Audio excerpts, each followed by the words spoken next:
Sunny Bonani. Hello, in Siswati. This is Imani, and I'm back with day 2 of my video log. So, as you can probably tell from my expression and demeanor, I'm feeling much better than I was yesterday. I started off a little sluggish this morning, but the day got better. I actually had an appointment at my school's medical center this morning on a student shift, on a women's medicine student shift. And it's an appointment that my chief concerns were dealing with. Interesting. I'm wondering how much I actually want to put out there on the video log. I did promise myself that I would be honest, but do I necessarily want to reveal every single little detail of my life? One of the things that I will say, that I will talk about, is one of the things I'm being seen for is fibroids. I was participating in some ultrasound studies to get some free monetary gift cards actually earlier this year, and I had a pelvic ultrasound, which is not as invasive as it may sound. There was just a little gunk on my lower pelvic region, and they took the ultrasound probe and kind of moved it around on top there, okay, as you can see from the motion of my hand. And they said, well, we think we see some things, and we want to refer you back to your primary care physician or your OBGYN to get it checked out. We think it's fibroids. Now, my mom had fibroids, and she actually ended up having a hysterectomy. Sorry, Mom, for putting it out there, but I think it's an issue that a lot of sisters struggle with. So, anyway, hopefully my experiences and your experiences will help me. So, it wasn't entirely unexpected. I went to my OBGYN, who gave me a referral to go and get a transvaginal ultrasound. Transvaginal.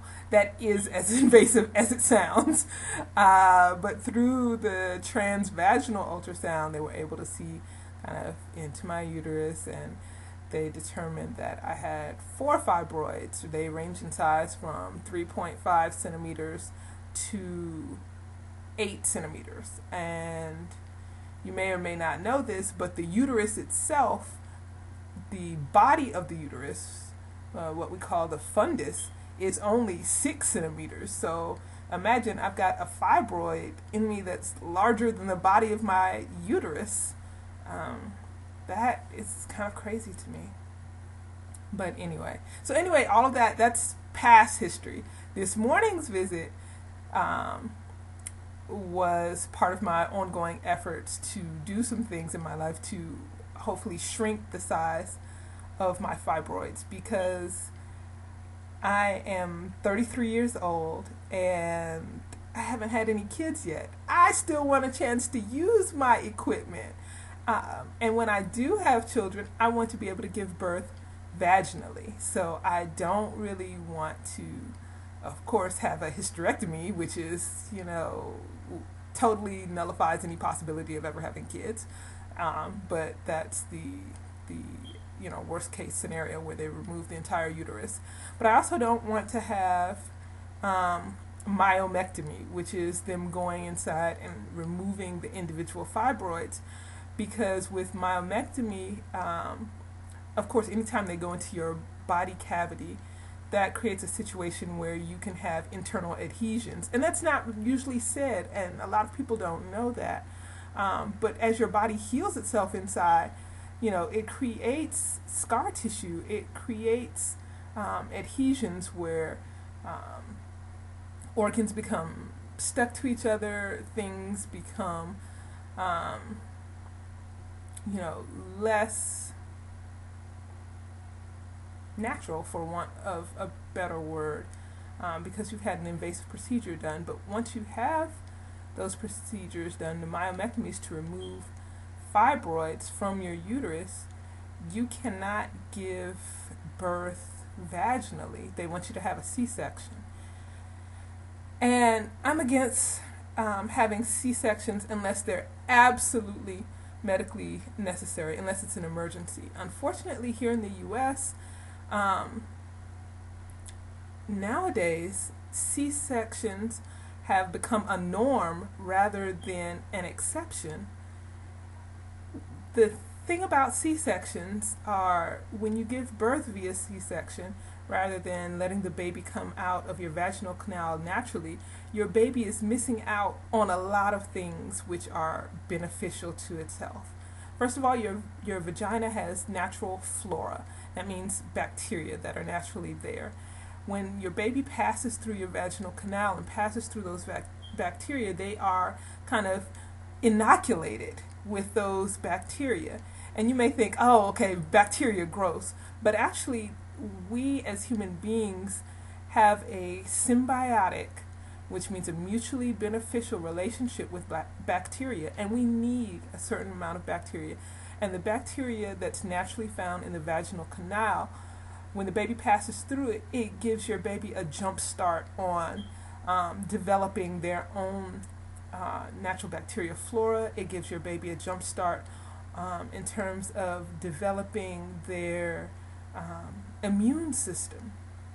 And so it's that immunity that's conferred to your child as they pass through the vaginal canal.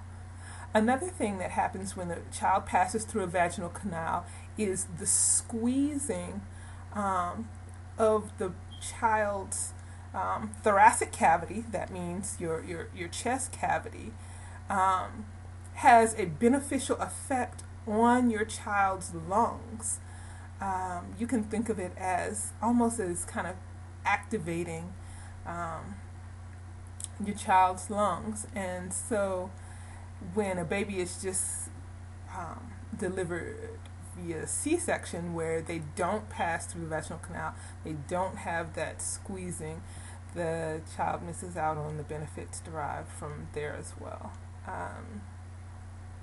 I could go on about that, but anyway,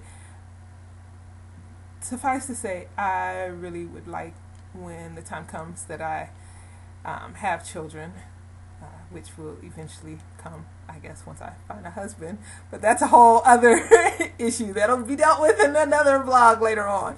But when the time does come for me to have children, I want to be able to deliver vaginally. So right now, I am looking for ways to shrink my fibroids, and that'll probably be an ongoing theme throughout my video logs, so you'll get to know more about that journey. But anyway, one of the things that happened at today's visit to a student shift is that the doctor in charge of that shift recommended that I try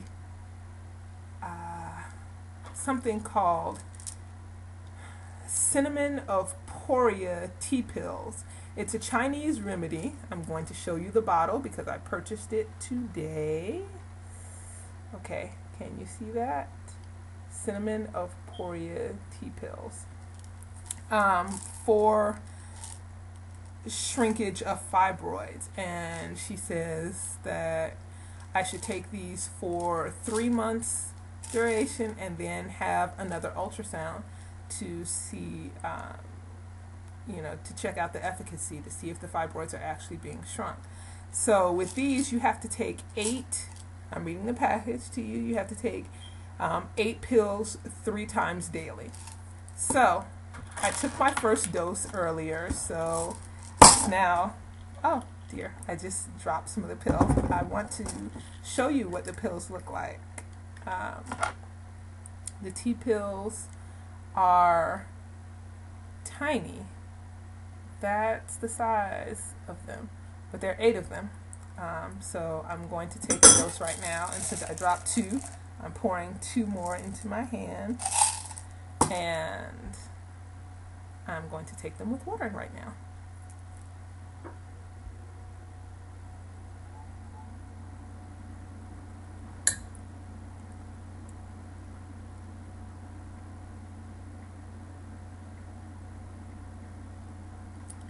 So I will continue to keep you updated on my experiment with the tea pills. Another thing that I'm doing on my own for my fibroids is I have cut dairy out of my diet. And a lot of you may be thinking, it's about time, forever. You know, African people in the know in health has been on, you know, get rid of the dairy from your diet. In fact, I've got a friend, big ups, Dr. Tershaw, who says, leave the cow titty alone. But one of the things is, for me, it was always kind of difficult. There are lots of milk alternatives out there. And I tried soy milk for a while, 3 days, and then I started having sensitivity reaction to the soy. My mouth started being really itchy inside and kind of swelling, and okay, that's an allergic reaction, don't want that. So I stopped with the soy milk. I've tried it a few different times just to make sure, with a few different brands of the soy milk, but I definitely think I have a soy sensitivity. So I'm really not that big on soy products, actually. So soy milk was out, and I've tried almond milk, but actually I really don't like the taste of almonds. I really don't like the taste of most nuts. Sometimes I get an itchy mouth from them, and so almond milk disagreed with me too. Rice milk, oh, it was nasty, and I couldn't see any nutritional benefit being derived from rice milk. It's got hardly any protein, no beneficial fats to it, so it would just be, you know, having a white liquid for the sake of having a white liquid. So I nixed that.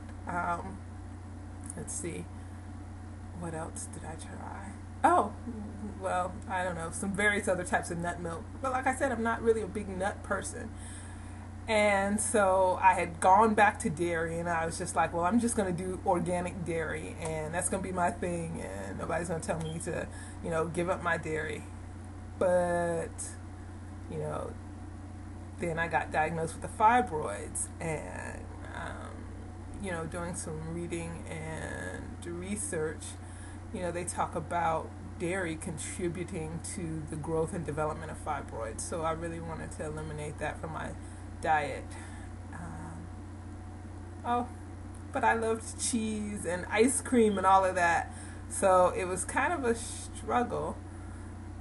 But luckily I have found a wonderful milk substitute. I actually switched to coconut milk, and I love it. I love the taste of coconut milk.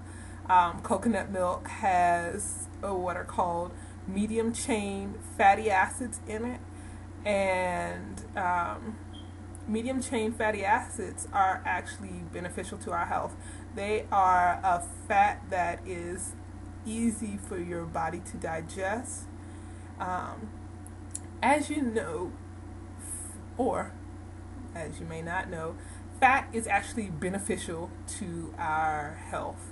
I guess in this society, we've come to so associate fat with everything negative, fat with fat people, fat as something that you don't want in your diet. You want to have low-fat diets. But actually, when you think of it, fat are lipids. Fats are lipids, and lipids are what makes up our cellular membrane. So the very building block of our cells is made out of fat. Fat is an energy source for the body. In fact, for women, if you fall below a certain percentage of body fat, your menses stop, and you can't even